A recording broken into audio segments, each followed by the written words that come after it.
ভাই ও বাবাজি, সোনার মানিকেরা, জওয়ানেরা ও যুবকেরা, আমার আম্মা জান বোনেরা, খালারা, বেটিরা, সোনার মানিকেরা, একটুখানি শুনে রেখে দেন, একটুখানি জেনে রেখে দেন, আল্লাহ নবী দিন দুনিয়ার বাদশাহ হাবিবুল্লাহ নবী মুহাম্মদুর রাসূলুল্লাহ সাল্লাল্লাহু আলাইহি ওয়াসাল্লাম নবী আমার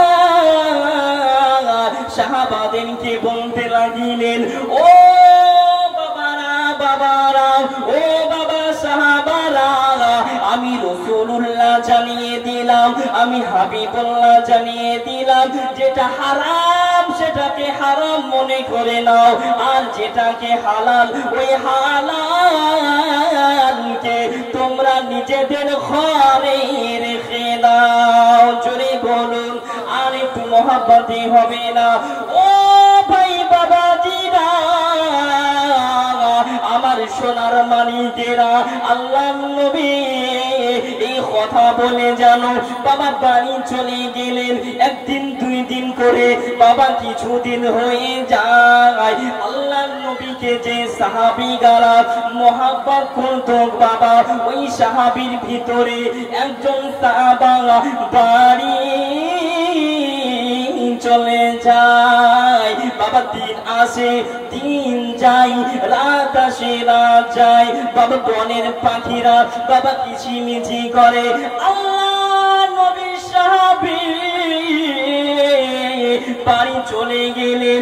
বাড়িতে যাওয়ার পরে ওই সাহাবার বাবা একজন বাচ্চা ছিলেন, বাবা একজন ছোট বাচ্চা ছিল, যে হামাগুড়ি দিয়ে দিয়ে এক জায়গায় থেকে অপর জায়গায় চলে যায়। ওই সময়তে বাবা ওই বাচ্চাটা যেন এক জায়গা থেকে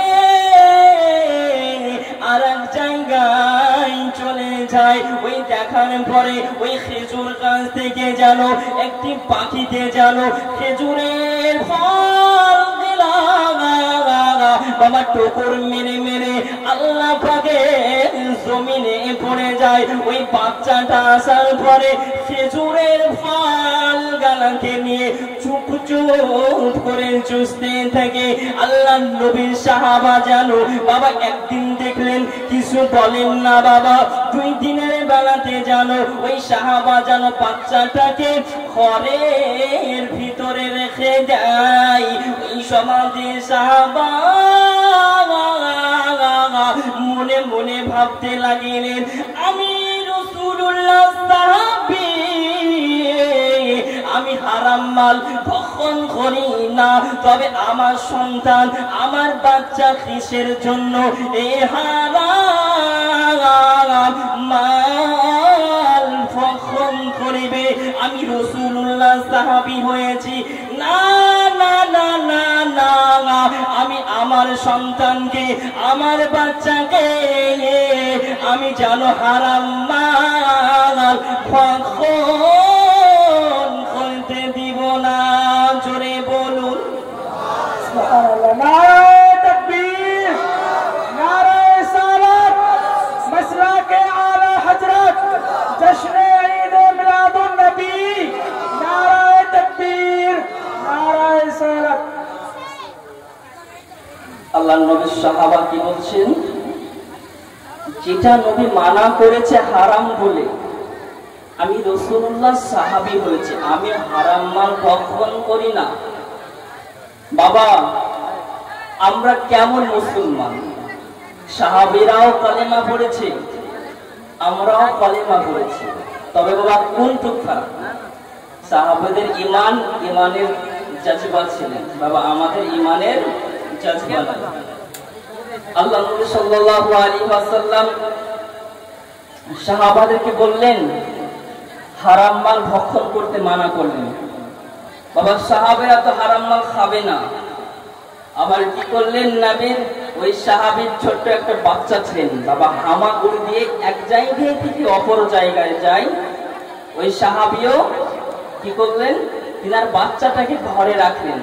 বাবা একদিন দেখলেন, 2 দিন দেখলেন, 3 দিনকার দিন বাবা ভালো করে ওনাকে বাঁধিয়ে রাখলেন, একটা দড়ি দিয়ে খোঁটাতে বাঁধিয়ে রেখেলেন পা দোকান।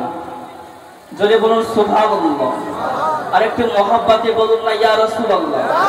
আপনারা কোন দিকে তাকাচ্ছেন? আমার দিকে তাকান। ভাষা কি বুঝতে পারা যাচ্ছে? আমার দিকে ফোকাস করুন, জাস্ট টাচ মি, আমার দিকে তাকান। ওই সমান্তে আল্লাহ নবী সাহাবা বাবা একদিন নয়, 2 দিন নয়, 3 দিনকার দিন জানো তিনার বাচ্চাটাকে জানো বাবা খোঁটাতে রশি দিয়ে বেঁধে নিলেন। আল্লাহ নবী যে এই ঘটনাটা মসজিদে নববীর মধ্যে আলোচনা হচ্ছে, এক সাহাবার কাছ থেকে আরেক সাহাবার কান পর্যন্ত চলে গেলেন। আল্লাহ নবী মনে মনে বলতে লাগলেন, ও বাবা সাহাবীরা, তোমরা কি কি যেন বলছো, বিড়বিড় করে কি কথা বলছো, আমাকে কি বলা যাবে না? একজন সাহাবী আসার পরে বলতে লাগিলেন, ইয়া রাসূলুল্লাহ, ইয়া হাবিবাল্লাহ, হুজুর আপনি যে ওই দিন আমাদেরকে হারাম মাল এবং হারাম মালের জন্য যেই কথাটা বললেন, এই কথার অনুমতিতে আপনার একজন সাহাবী তিনার সন্তানকে যেন ওই খোঁটাতে বেঁধে রেখেছে, তাই নাকি বাবা? আচ্ছা তোমরা চুপ করো, আমি তিনার বাড়ি চলে যাই। এই বলে রাসূলুল্লাহ সাল্লাল্লাহু আলাইহি ওয়াসাল্লাম গুটি গুটি পায়ে মদিনার গলি দিয়ে, মদিনার রাস্তা দিয়ে আল্লাহ নবীজি গুটি গুটি গুটি গুটি গুটি গুটি পায়ে ওই সাহাবার বাড়ির কাছে পৌঁছে গেলেন। জোরে বলুন আর একটু মহব্বতে হবে না ইয়া রাসূলুল্লাহ। ওই সময়তে আল্লাহ নবী যাওয়ার পরে চুপটি মেরে দাঁড়িয়ে গেলেন। আল্লাহ নবী চুপটি মেরে দাঁড়িয়ে গেলেন। বাবা বাড়ি থেকে কান্নার আওয়াজ আসছে, ছোট্ট বাচ্চার কান্নাকাটির আওয়াজ আসছে। আল্লাহ নবী দিন দুনিয়ার বাদশাহ হাবিবুল্লাহ নবী মুহাম্মদুর রাসূলুল্লাহ সাল্লাল্লাহু আলাইহি ওয়াসাল্লাম নবী আমার ওই বাড়িতে প্রবেশ করে গেলেন। নবী আমার বাড়িতে প্রবেশ করে গেলেন।